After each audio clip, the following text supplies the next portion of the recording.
I want to say, don't count yourself out just because you can't see what God sees in you.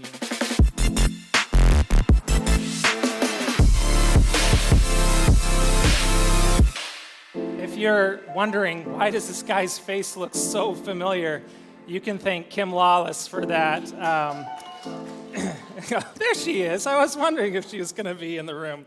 Kim has had me star in about every eKids video that she could think of, and she would always make the excuse of, you know what this one really needs? A man.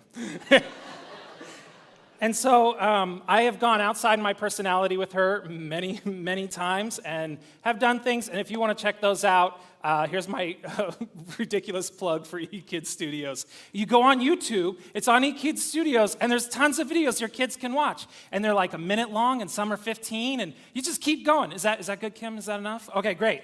All right. And you can just see my face all the time. But if I had done my job right, you were never supposed to see me. Never supposed to see me.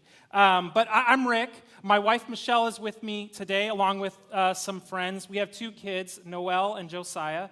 They're 8 and 5. And we've just been on this amazing roller coaster for, oh gosh, you know what? You said 19 months, and that scared me because I didn't think it was that long yet. Or maybe it's longer. I don't know. But we've been trying to start a church called Kingship.Church. And kingship is referring to the authority and manner in which Jesus will reign as king. And that's what our church wants to be about and wants to talk about, is the way that Jesus behaves and the way that he demonstrates his love and his kingship to us. But a lifetime ago, I wasn't actually in ministry in any way. I actually started my career out in film. I was a film editor down in Portland. Loved it a lot, but I discovered real quickly that being in a dark room 8 hours a day, that was not my personality. And God just kind of swooped me out of that and put me into ministry. And so film was not the reason actually why I ever approached Evergreen or ever came to be known here. Although Kim's promise of fame was very tempting, but it was not the reason. So, see, before arriving at Evergreen, I had actually been in youth ministry for the last 12 years. And I've been ministering to youth and young adults, and I loved it. I loved being a youth pastor. I loved doing it with my wife, and the two of us just being able to be with kids at such a pivotal point in their life. I can't tell you or encourage the church enough of how important the youth phase is here. That kids, what's going on with them, there's so much choices and decisions and experiences that they're having in that the church needs to be present with kids. And so I just absolutely loved that. I always loved that. And so at the end of our tenure, it was surprising to me, because I would have told you when I was in school, like, oh, I'm going to be a youth pastor for the rest of my life. And discovered quickly that I can't make plans as best as God. So at the end of our tenure, my wife and I were trying to discern what God was having for us in the situation that we were in, and this feeling and this calling of that we needed to be discerning for something else. And then I didn't know exactly what it was, but I knew that there was a direct calling to have change happen. Something was supposed to be happening. So every night, my wife and I would put the kids to bed, and then we would take some time to talk about it. And every time we got to the part in the discussion about God calling for change, there's this one thing that would always keep coming up, and it was the house. We loved our house. Love it. It was our kids' home. It was our home. It was a quaint little house. It's not that big, but it fit us. It had lots of projects that I'm sure that those are like your homes, where, oh yeah, that could be repaired and fixed. And so I'd gather a group of friends, and we'd start fixing it up. And now it's more than just brick and mortar. Now it's ours, right? It's got our stamp on it. Loved our house. Our neighbors knew us as pastors. They knew us as nothing else but pastors, and it was because the cul-de-sac was always full. Always full.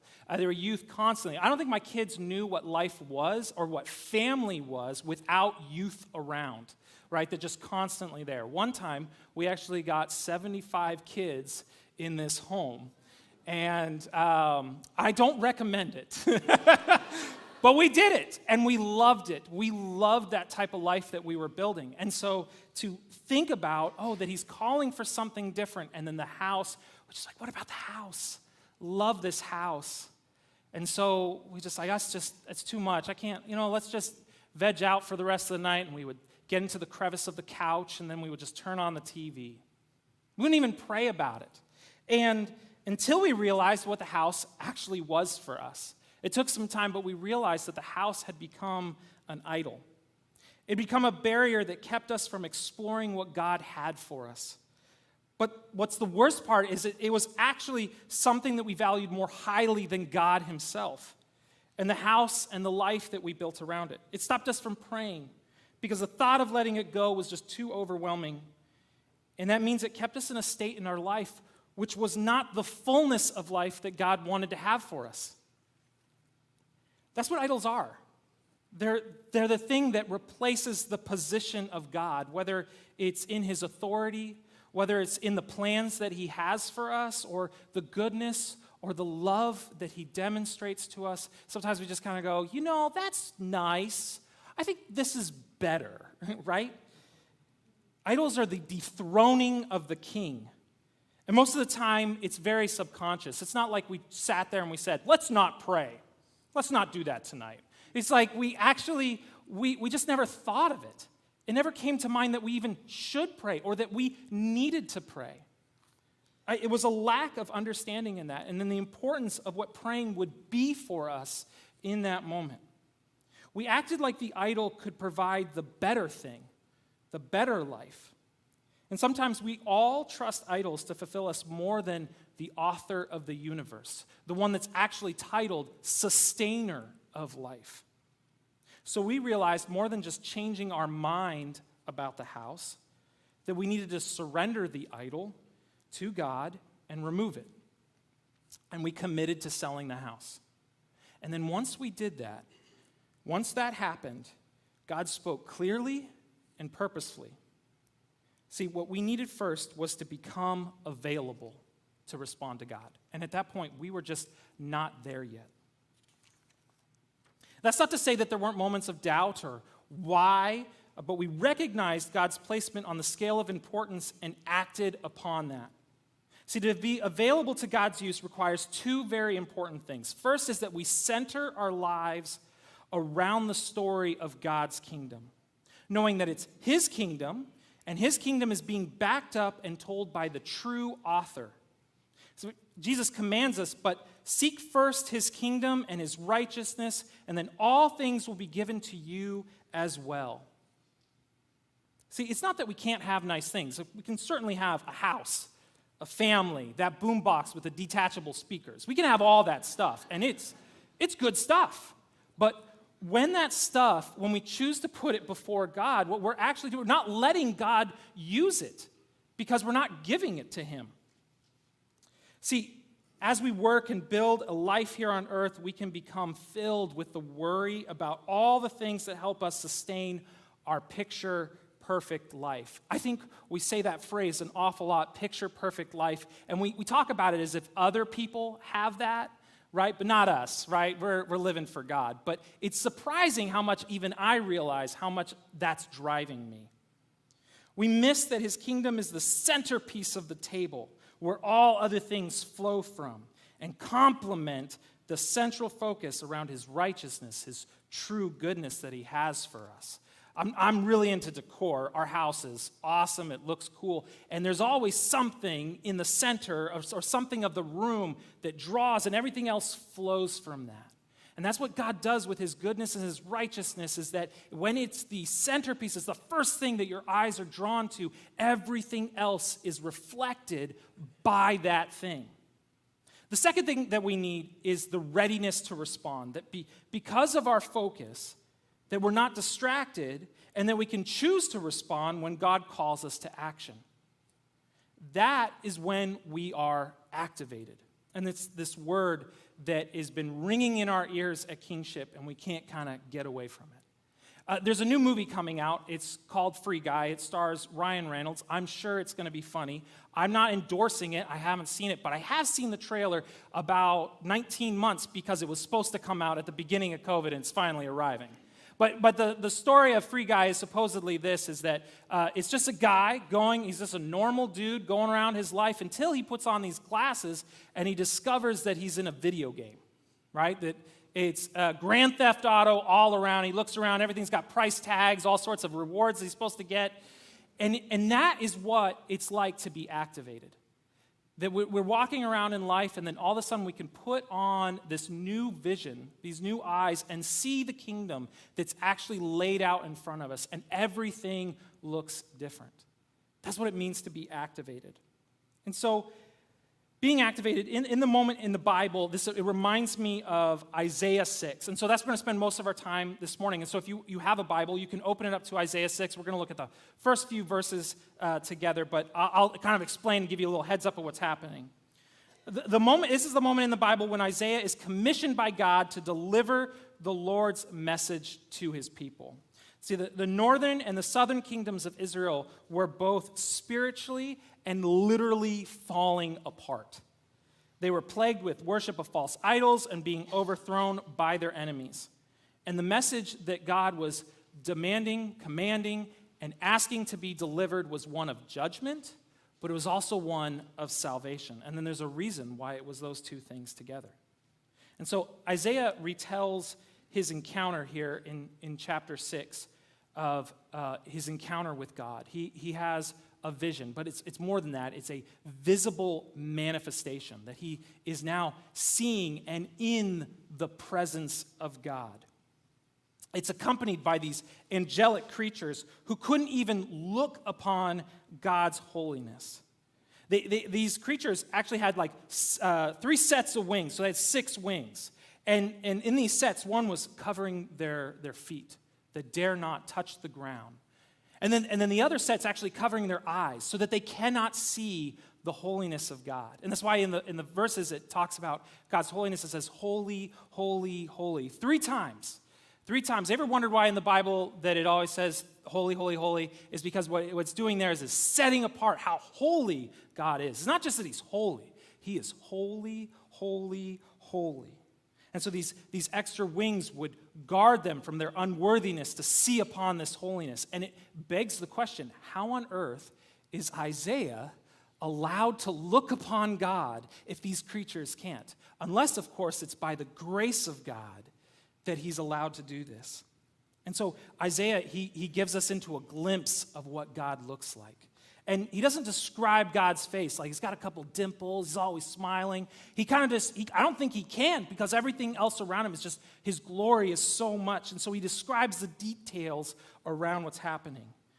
First he says that the Lord is sitting on his throne. This means that God is in all power, he is in control, that sin is not reigning, but God is reigning. And then he's exalted, that everything around him, everything is begging to lift up God and worship him. And the third thing is he notices is that the king's robe is filling the temple. Everywhere that there would or could be, this robe is filling the room. And it is God's glory covering everything. And God has this message. His words need to be delivered to his people. And we come upon this verse. It's probably a verse that you've heard before, but here it is in chapter 6, verse 8, where it says, "And I heard the voice of the Lord saying, 'Whom shall I send? Who will go for us?' And then I said, 'Here am I. Send me.'" See, Isaiah, much like the disciples, that when Jesus calls us out of the boat, we immediately respond. That because of the authorship or the authority he has, we are willing to drop everything and follow him. I was not ready to do that until we were able to recognize that we were worshiping, and what we were worshiping was a false idol and had given it false authority. We had let it sit on the throne in our lives. And that process of removing that brought healing, like the healing that God gave Isaiah to prepare him to respond in that way. He didn't just get to say, "Here am I, send me," because there were things already blocking him from that. See, right before this, Isaiah, because he was looking upon God's holiness, and he had said, "And I say, woe is me, I am lost, for I am a man. I'm not God. I'm not like you. I am a man of unclean lips. I dwell in the midst of people with unclean lips, for my eyes have seen the King, the Lord of hosts." And so you might be thinking, well, that's exactly how I feel. How on earth am I supposed to be available for God?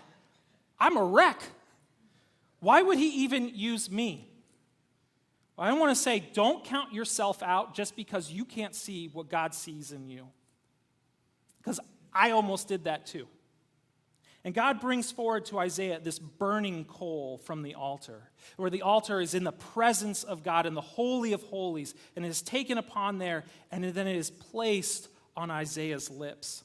These are the same lips that he is going to use to share the message of God to his people. And the Lord declares this, "Behold, this has touched your lips. Your guilt is taken away, your sin atoned for." So it's not just become available to do tasks. Here am I, put me to work. It is also to be prepared and ready and available to be transformed by his mercy. Here am I, mold me. Michelle and I equate our story to the story of Abraham. It's the story of God saying, go, I want you to go to the promised land. And it gives very little detail to Abraham, but he gets up, packs up his family, and they get on the road to just go. And the vision of planting a church began much like that. It began to unfold, but it didn't make any sense because we had no detailed roadmap. There was like, I don't even know how to begin or how to do that, how that's even supposed to happen. And I don't know, maybe you're like me, but I want all the details. I want them all. And God's like, nah, I don't think so, right? Because that's not faith, right? That's not faith if we had it all. Otherwise, we would go along the way. We would, it's like Back to the Future. We'd have the almanac, and we'd end up like Biff. We'd all think we'd end up like Michael J. Fox, but we'd all end up like Biff in the end, okay? That's not faith. It's not faith when we can determine what to do next, right? See, Abraham was faithful in responding to the individual steps because he was trusting God in that. So like a snowball effect for us, we just kept taking steps. And each step we would take was just an individual step, and we would focus on trusting that or trusting God in that. And that's how we found Jared and Ann. Someone told us that there was this power pastor couple that had this amazing method for discerning what God is asking of you. All right. That sounds good. Little step. We'll go do that. And so I emailed Jared and Ann, and they emailed me right back. I was a little shocked. It was like that. And then we met the next day. This is going real fast. And then we sat down for coffee, and they don't share their part of the story, but when they walked in, Jared's wearing this leather jacket, and so I figured all right, he came in on a motorcycle. This dude knows what he's doing, right? But Ann's wearing a dress, and then I was like, I don't know what's going on. And they start asking me questions. I start telling them our story, and then Jared, he gets this grin on his face. I'm not going to do this well, but he goes like this. You are a church planter. Did I get his dialect right? The whole setup? That's him, right? Big old smile on his face, just so excited to be there and be witnessing what's happening. It's like, oh, yeah, that's cool. I don't know, we've never seen that. And Jared just is like smiling at me as if you just wait, you'll figure it out, you'll come around. All right. So, see, God was calling us to transition into planting a church, and every time we took one step, it led to the next one. So here's what happened. After transitioning in this phase of discernment, and our house finally being sold, I quit my job, right? Telling the family, here we go. We move into my parents' house. We're going to be there temporarily because we're going to figure out what's happening. And then Ann does this. She invites us to attend Evergreen as a place of rest for our family. A Sabbath, if you will, from working for the church and simply being allowed to worship. I can't tell you how appealing and freeing that was of leading for so long and just to become part of the congregation and to be able to sit there with no expectation on me other than to worship my God. 1 week. All that happened the weeks leading up to March 17th, 2020. And you're like, I don't even know when COVID started. I do. I'm well aware. Cool, everything's shut down. No home. Suddenly living with parents. That's very interesting, right? Oh, we're all going to sit in here together? Cool. All right. So the whole world shut down, and suddenly services needed to be moved online. And guess who has film in their background? Like Ann says, oh, you know what? I think I just met somebody. Bring him in, right? And so here I am. I'm brought in, and she has me show the staff a few pointers. And the next thing I know, she says it like she and Natalia went and had a little talk. I was there. I saw them doing it in the back of the room. Okay? So now I have a job. Rest over. Okay, that's it. Time to get to work. I can't say it's all that bad. Got me out of the house. Okay? So here I am, and I've been here the whole time. I've been with you guys the whole time. Sometimes I'm walking around out in the community, and someone will like, Rick, I have no idea who you are, but you know me. Thanks, Kim. So it's been great.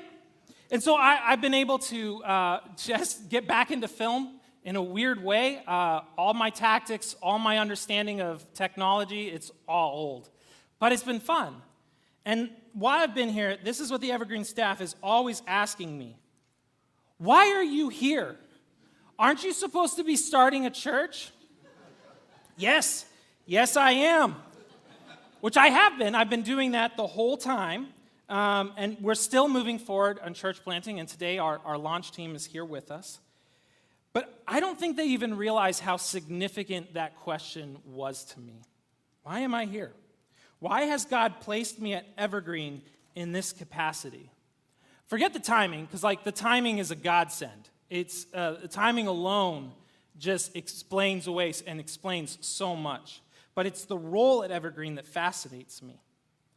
See, God called me to lead, and I responded to that. Here am I, send me. And then the first thing that he does is he puts me in a serving position. I'm not in charge of any ministry, but I have to serve every ministry here at Evergreen. And it is very humbling. The question that should be asked is, here am I, what kind of leader do you want, Lord? And the Lord says, here, let me show you. He put me in a posture of learning, asking myself the question, am I teachable? God is molding me with this. Are you still willing to learn from me? When we're put in charge, typically first thing is like, all right, I got all these plans, right? And if you've got that leadership itch, you know what I'm talking about. They kind of pitch the idea that you're going to be in charge, and your brain is already firing up. I can put this together. I got these plans. I can work this out. I know these people. I can figure out what to do. That's not how God wants you to work. And when God calls us to respond, the question that he's actually placing before us is, will you allow God to teach you to respond like he would? See, not being teachable was actually Israel's problem and the very reason why Isaiah was being sent. Here are the first words of the message that Isaiah would have to deliver to Israel. Go and say to this people, keep on hearing, but do not understand. Keep on seeing, but do not perceive. When we are not teachable, we don't have a posture of listening and being aware of what God is doing, or even understanding who he is and his character. And if we can't learn to know who God is, then we won't know who we are. See, God points out in verse 10 that we can't be healed until our eyes, our ears, and our heart have turned to him ready to learn. We need to come to God with a teachable attitude. And when we do that, God gives us a promise. He gives us his promise in Psalm 32, verses 8 through 9, where he says, I will instruct you and teach you the way that you should go. I will give you counsel. I will watch over you. Do not be like the horse or mule, which have no understanding. And they must be controlled by bit and bridle to make them come to you. See, God had to discipline his nation so they may understand the need to come back to him. Hey, you are not doing this right. And that means that salvation that he was promising is in the very same message that Isaiah would deliver. Do I really want to go through my life as a stubborn mule? I mean, ask yourself that question. How long do you want that phase of your life before you finally accept the abundant life that he has for you? Okay, fine. You can bless me now, I guess. I'll start listening. Yeah, I've been given this gift to experience being in the presence of a healthy church and serving while being able to observe servanthood leadership. This last year and a half, I have been in a season of learning with the church while leading a launch team that is not yet the church. And when I look to Evergreen and I look at your values, I think you're describing Ann and Jared because they're leading by serving. I have not known the body of Evergreen, but I have by being able to learn what is before me, the example that's set. Ann and Jared have been nothing but the opposite of every other leadership that I've been a part of in the church. I know that you guys are extravagant givers because it's all I know of Jared and Ann. And all I see is that the staff follows that example.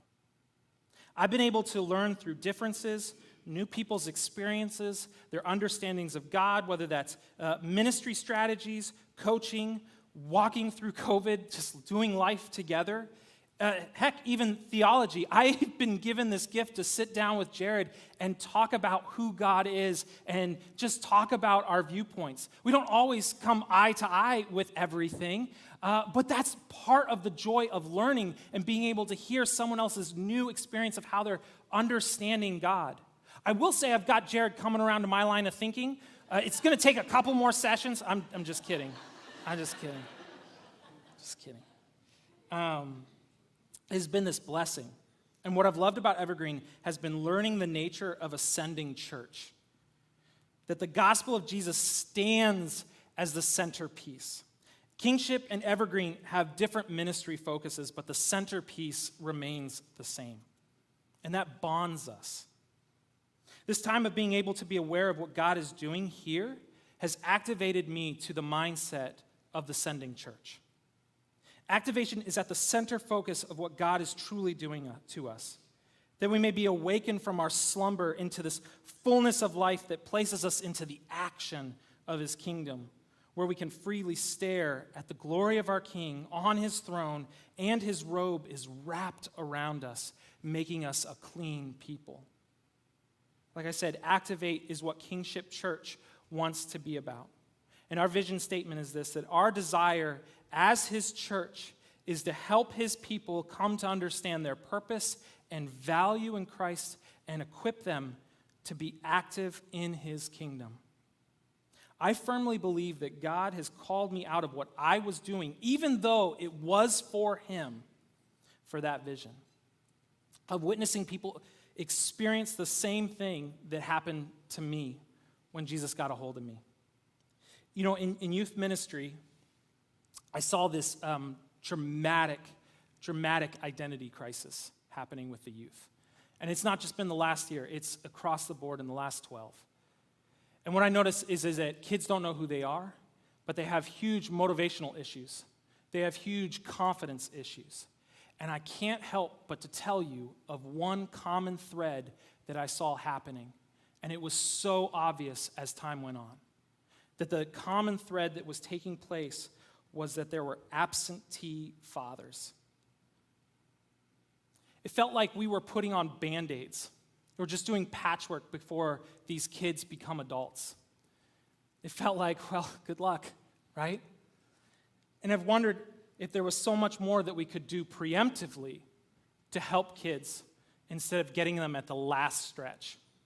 being in the race with them from the very beginning. Did you know in Hillsborough, it is 1 out of 3 kids come from a single-parent home? 1 out of 3. The vast majority of those are absentee fathers. And there's this epidemic of men. And we're not the only ones to notice this. Other churches are noticing this as well.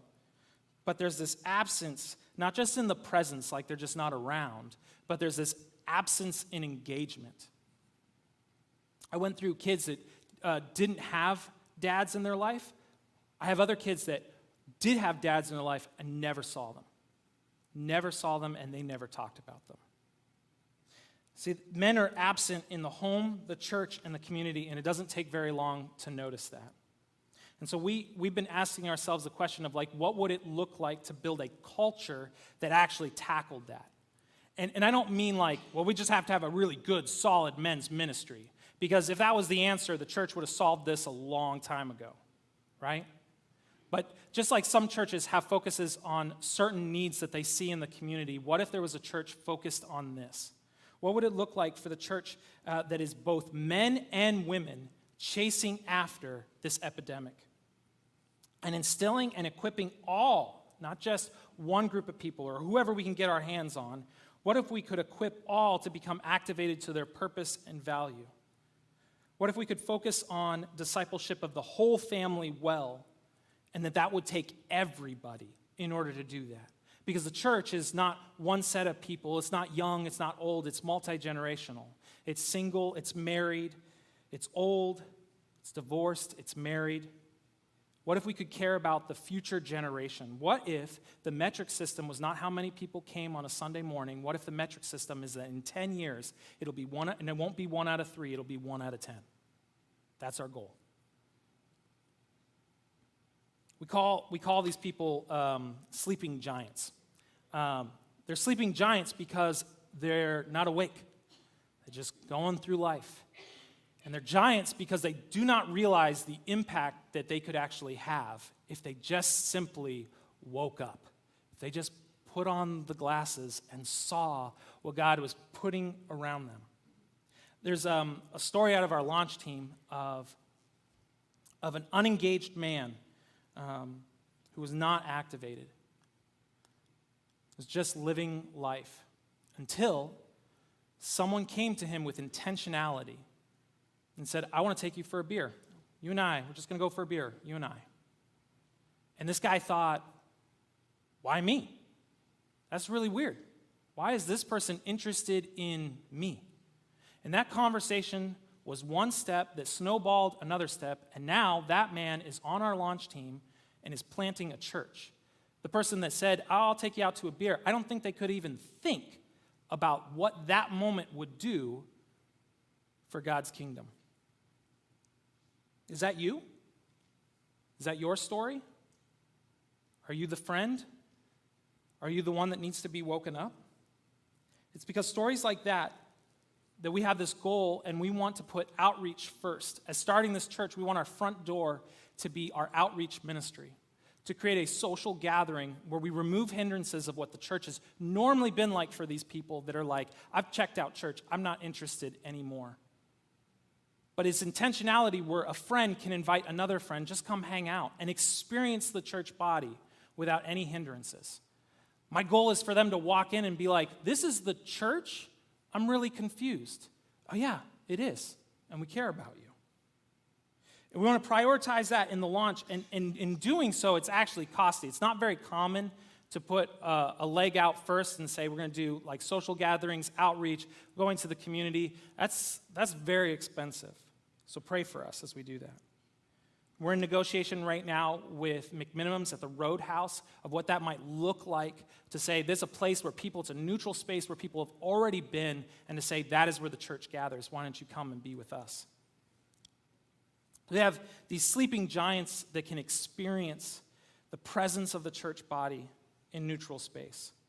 And in doing that, we empower the individual. We want to empower each person of the church and equip them on, I don't even know how to bring my friend to Christ. Cool, we'll teach you, but we won't do it for you. Because we believe that God has commanded each one of us to go and make disciples. And we think that there'll be a better and more meaningful impact when a friend brings a friend to Christ. And so we kind of call this the inverted church. We take the cup and you flip it upside down and all the water comes out. I got news for you. I'm not a great speaker. It's not going to be aimed at me. I don't want it to be. I want me to be in the shadows. Woe is me. God's given me a gift of knowing grace and being able to help equip a people so they can see that it's not woe is them as well. See, it's this kind of idea and thinking is going to take huge commitment. And so it's not just being available, it's not just being teachable, but it's also being faithful to carry out what God calls for us. And I don't think this will be easy, and most certainly it won't. I think from time to time I will become distracted. There will be up days, down days. That boombox will look real good. And there'll be days that I just want to throw in the towel. But I believe we have a God who is patient with us, who extends us grace as he corrects us. Isaiah asked the Lord, how long shall I do this? He ended up delivering this message to God's people for 54 years. And this message of salvation for God's people. And at the end of the book of Isaiah, it describes God's faithful servant. And I'm just going to read a couple parts to you, and I want you to tell me who this sounds like to you. And I'll jump around a little bit because it's long. But here it is. See, my faithful servant will act wisely. He will be raised and lifted up and highly exalted. He was despised and rejected by men, a man of sorrows and familiar with suffering. He was pierced for our transgressions. He was crushed in our iniquities. The punishment that brought us peace was upon him, and by his wounds we are healed. But after all the suffering of his soul, he will see the light of life and be satisfied. By his knowledge, my righteous servant will justify many, and he may bear their iniquities. Does that sound like to you? Thank you so much. When we are faithful, we can first look to our King because he is faithful. He is faithful to carry out the Father's will and how he will rescue us. Our faithfulness will be grounded in the fulfillment of what Jesus has done. Because Jesus reigns as King, we are covered in his robe and can remain faithful, trusting each step along the way. Our faithfulness to the Father imitates and mirrors the example set before us. And faithfulness brings this reward. We realize that there's this reward that we can actually have, and it is the fullness of life. And if you're not experiencing this, let me tell you, there is fullness. And just driving here this morning, as my kids are singing songs, as I'm a nervous wreck getting up here to talk in front of you, I could still look to my wife and say, this day is a good day, and it is full. So here's my question that I leave with you. My question I leave with you is this: am I willing to be available, teachable, and faithful to God today?